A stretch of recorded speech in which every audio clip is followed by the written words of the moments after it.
Hello everyone, আমার একটা নতুন ভিডিওতে তোমাদের সকলকে অনেক অনেক ওয়েলকাম। তো আজকে বানাবো হচ্ছে মশলা খিচুড়ি। সকাল থেকে মাছ খুঁজছি, তো মাছ আলাদা আসছে না, তার জন্য ভাবলাম অনেক বেলা হয়ে গেছে, তো কিছু একটা রান্না করা যাক। তো মেয়ের বায়না যে আজকে মা মশলা খিচুড়ি রান্না করো, তো আমি ওর ভিতরে সবজি দিচ্ছি। সবজি বাদ দিয়েও করা যায়, শুধু আলু দিয়ে আর ডাল চাল দিয়ে।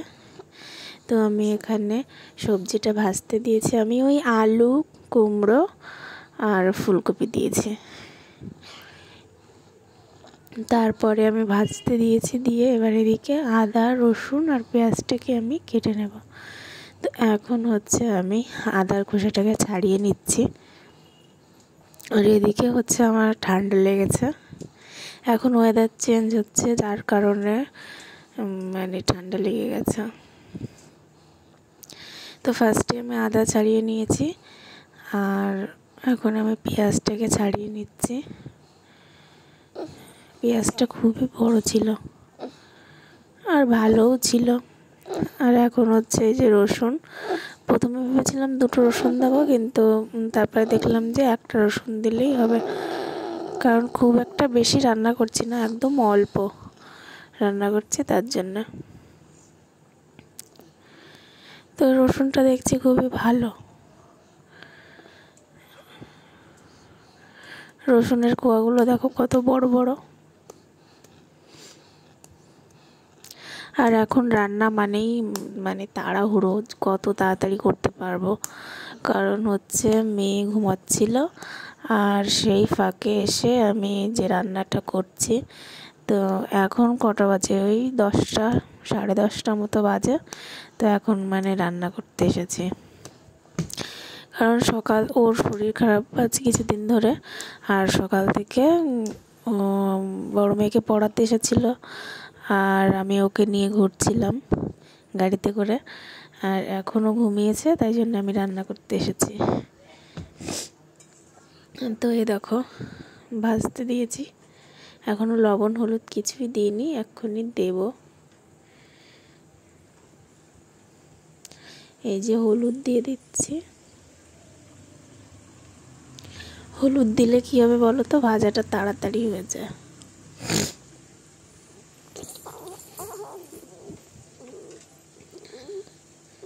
আর এই যে লবণ, লবণটাকে খুঁজে পাচ্ছিলাম না, তার জন্য একটু লেট হলো।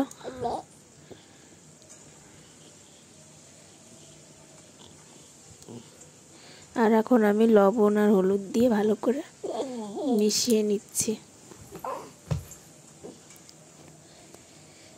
এই প্রথম প্রথম যখন ফুলকপিটা বাজারে পাওয়া যায় তখন কিন্তু খুব ভালো লাগে, আর আমার এই ফুলকপিটা কিন্তু বেশিরভাগ মাছ দিয়ে খেতে ভালো লাগে, ঢেলা মাছ দিয়ে। তো যেটা আমি আজকে নিয়েছি কালকে রান্না করব। আর এইখানে দেখো, আর ডিম দিয়ে যেমন আলু দিয়ে তরকারি করে, ওরকম ফুলকপির ভিতরে দিলেও খুবই ভালো লাগে, কোনো মশলা ছাড়া, অনেক টেস্টি লাগে। আমার মা খুব ভালো রান্না করে। আর এইখানে আমি পেঁয়াজটাকে এই যে কেটে নিলাম, একটা পেঁয়াজই দিয়েছি।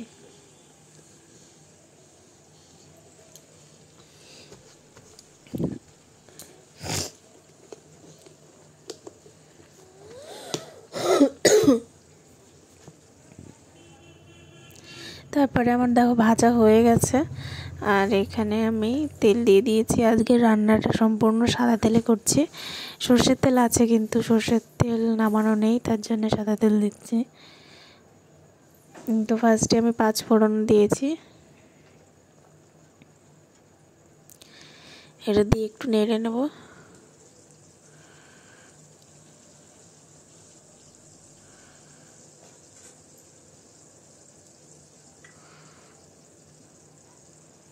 তেলটা একটু গরম কম ছিল কিনা আমি বুঝতে পারছি না, যার জন্য ওগুলো বেশি ফাটছিল না। তারপরে এই যে পেঁয়াজটা দিয়েছি,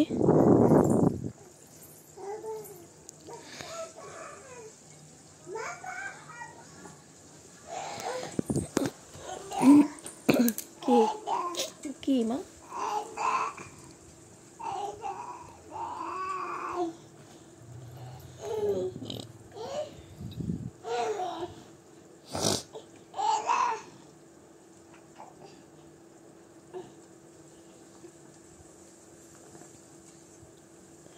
আর এখানে দিয়ে দিয়েছি একটুখানি হলুদ, যাতে পেঁয়াজটা তাড়াতাড়ি করে ভাজা হয়ে যায়, তার জন্য হলুদ দিয়ে ভালো করে আমি মিশিয়ে নিচ্ছি।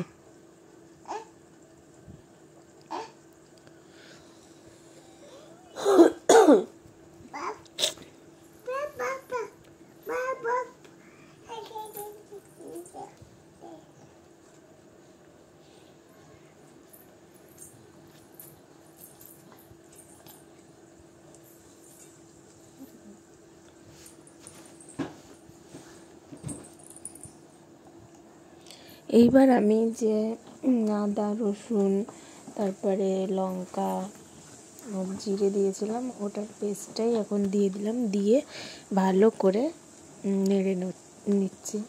এর মধ্যে এখন লবণও দিয়ে দেবো হালকা করে, আর একটুখানি জলও দিয়ে দিলাম। মশলাটা লেগেছিলো গায়ে, তো ওই জন্য জলও একটু দিয়ে দিলাম।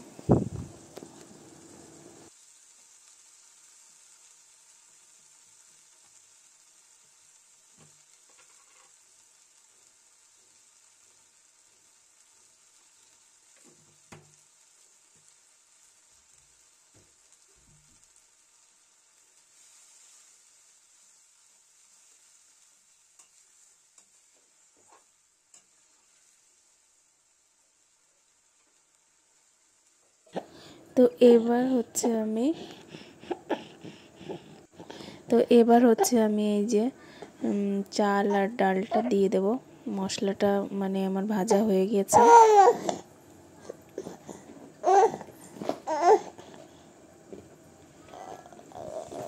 এই দেখো মশলাটা একদম রেডি হয়ে গেছে। এখন আমি, আর কালারটা দেখো কি দারুণ এসেছে, মনে হচ্ছে মাংস রান্না করছি, এত সুন্দর কালার এসেছে।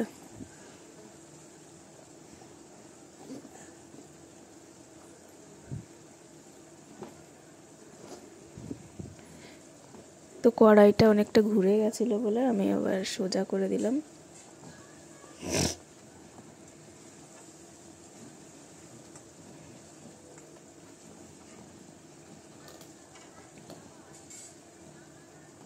এখন এই যে ডাল দিয়ে দিচ্ছি, এবার চালটাও দিয়ে দেবো। আমি ওই 100-150 গ্রাম মতো চাল নিয়েছি, আর ডাল 100 গ্রাম মতো নিয়েছি। পুরো মানে চাল যতটুকু অতটুকু ডাল দিলেই সব থেকে বেশি ভালো হয়, কিন্তু আমি একটু কম দিয়েছি কারণ আমার কাছে কম ছিল তাই।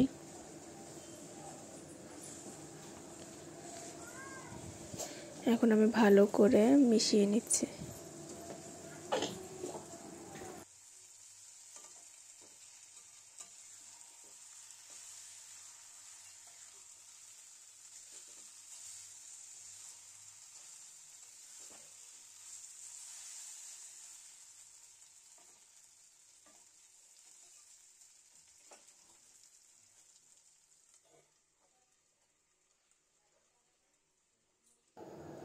আর এখন আমি হচ্ছে এই যে সবজিগুলো ভেজে নামিয়ে রেখেছি, এই সবজিগুলোই এর ভিতরে অ্যাড করব।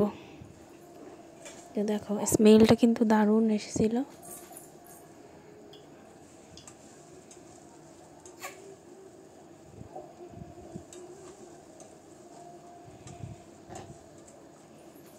মনে হচ্ছে যে এইভাবেই খেয়ে নি। জল খাওয়াস না?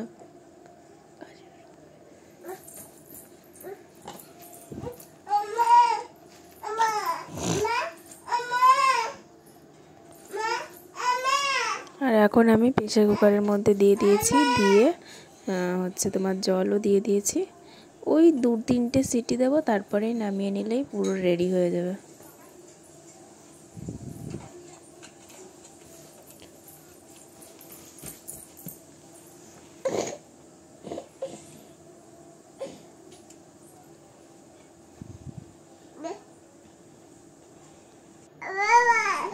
এই দেখো এখানে রেডিও হয়ে গেছে, এখন আমরা খাওয়া শুরু করে দিয়েছি। আর মাম্মাম দেখো কত খুশি।